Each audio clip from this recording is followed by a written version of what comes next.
Aquí estamos observando un pulso grande, uno pequeño, ¿cierto? Aquí una contracción atrial, ventricular, la onda T, y una contracción ventricular precoz. Esto es una extrasistolia que puede ser auricular o ventricular, ¿sí? Este es el pulso paradójico, en donde hay exageración de un fenómeno normal.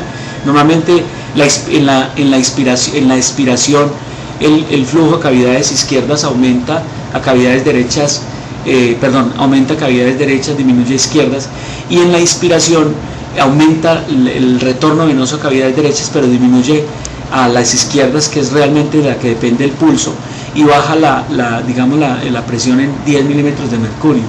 Eso es un fenómeno normal. ¿Qué ocurre en el asma, en el taponamiento cardíaco?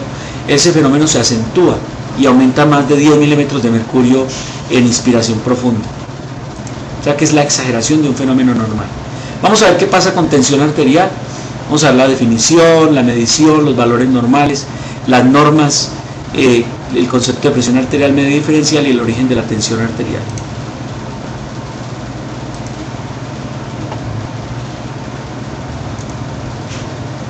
Muy bien, definimos la tensión arterial como la resistencia que oponen las paredes arteriales a la presión sanguínea, la presión arterial como la presión que ejerce la sangre sobre las paredes, casi que tensión es igual a presión sistólica, que es la máxima, como la presión más alta se presenta cuando el ventrículo izquierdo expulsa la sangre hacia la aorta, y la diastólica, que es la mínima, es el nivel más bajo y representa la presión a que pueda la sangre, que queda la sangre en el árbol arterial después de que éste se ha vaciado su contenido en los pequeños vasos en el momento de la diástole.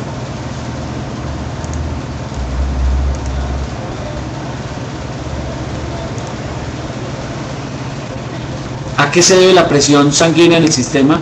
A la fuerza de contracción o sistólica del corazón, a la presión sistólica, y esta a su vez depende del volumen sanguíneo total, de la elasticidad de los grandes vasos y la resistencia periférica, que es básicamente la fuerza contráctil da la presión sistólica y la resistencia periférica da la diastólica.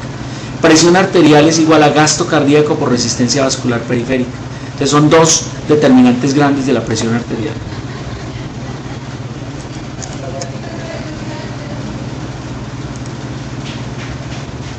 Recuerden entonces el concepto de presión arterial media, que es la fuerza media que tiende a impulsar la sangre con todo el sistema circulatorio. Es el valor medio de la presión arterial y es un poco menor a la media aritmética entre una presión y otra, entre las dos presiones. Suele encontrarse más cerca de la diastólica que de la sistólica. Y la presión diferencial, que es la presión de pulso, que es la diferencia entre presión sistólica menos la presión arterial diastólica. Recordemos que este es un concepto del cual se está hablando. Entre más presión diferencial, parece que hay más riesgo cardiovascular. Normalmente está entre 20 y 40 más o menos. Vamos a ver entonces las técnicas para la medición. Tenemos herramientas para medir la presión arterial. La primera herramienta podría ser el uso de los tensiómetros aneroides o tensiómetros de mercurio, que es el ideal, o los tensiómetros digitales, que no son ideales porque se descalibran muy rápido, y un fonendoscopio que necesitamos. El método directo básicamente es el método en donde se introduce un catéter dentro de la arteria y se mide directamente la presión. Este es el menos utilizado, y el más utilizado es el método indirecto, que es el método palpatorio. Entonces, en donde uno tiene la percepción táctil del pulso radial mientras se insufla y luego se desinsufla el brazalete del tensiómetro, colocado el tercio inferior del brazo correspondiente, ¿cierto? Pues medimos el pulso cuando desaparece. Se insufla el manguito aumentando su presión un poco por encima de la cifra que coincide cuando el pulso desaparece. Se empieza a desinflar, ¿cierto? Y en el momento en que el examinador percibe la aparición del pulso, la presión sistólica proporciona lecturas más bajas, más o menos 10 milímetros de mercurio, y no permite apreciar la presión diastólica, porque solo mide la sistólica. Eso si careciéramos de un fonendoscopio. El ideal es el auscultatorio, que es básicamente este mismo, pero lo que hacemos es colocar la membrana o la campana del fonendoscopio aquí sobre la arteria braquial, y entonces medimos el primer golpe, primer sonido de Korokop, que es el sistólico, y el último, que sería el diastólico.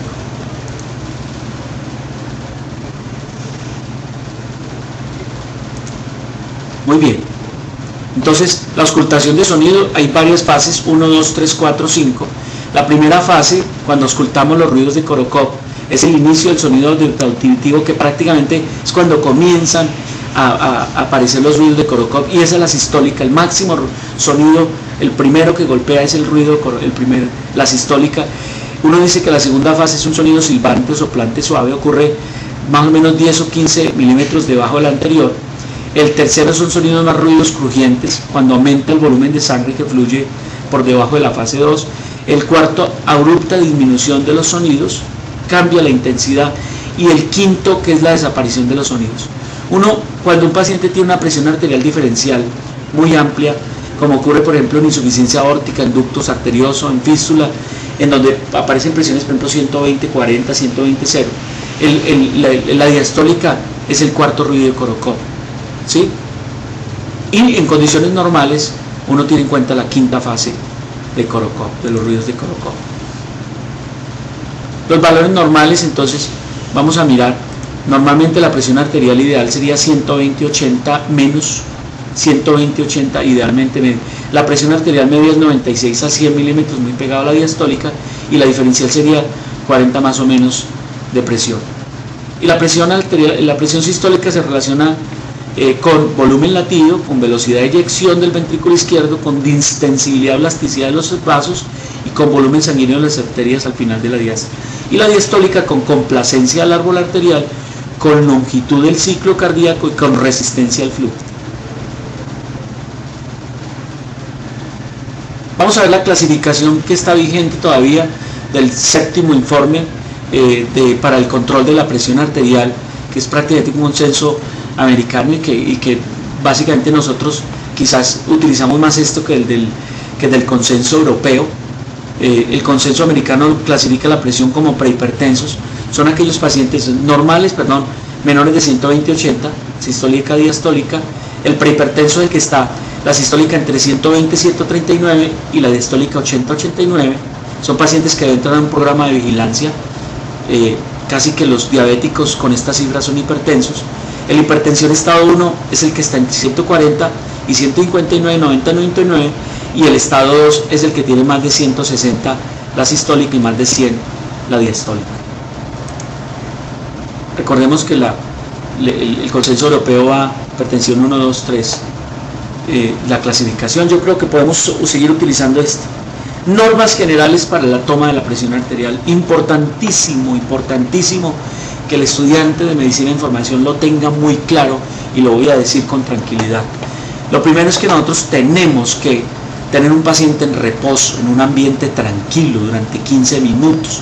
El paciente idealmente no debe haber fumado, no debe haber tomado cafeína, no debe haber tomado sustancias que aumenten la frecuencia o la presión arterial. Debe estar sentado en decúbito dorsal. El brazo debe estar relajado, ligeramente flexionado a la altura del corazón y firmemente apoyado sobre una superficie plana, más o menos en esta posición, ¿sí? Como está acá. Muchas veces no podemos colocarlo, pero entonces colocamos el brazo debajo, la otra mano apoyado sobre la región posterior sobre el codo. Brazo y antebrazo deben estar descubiertos completamente. El manguito desinflado a anchura de 12 a 13 centímetros y enrollado uniformemente en el brazo. Debe cubrir mínimo el 80% del brazo. Su borde inferior por lo menos 2 o 3 centímetros por encima del pliegue antecubital. Ojo con eso. El fonendoscopio se coloca sin hacer demasiada presión y no se debe poner por debajo del brazalete porque está mal tomada. Debe tomarse en ambos brazos. Debe tomarse sentado, parado y acostado. Diferencias mayores de 10 milímetros sugieren lesiones en aorta o el arco aórtico o lesiones obstructivas, ¿sí? Recuerde, brazos muy obesos, valores falsos elevados; brazos muy delgados, valores por debajo de lo normal. Entonces, tener muy en cuenta estos criterios para una buena toma de presión arterial. Vamos a ver entonces el pulso venoso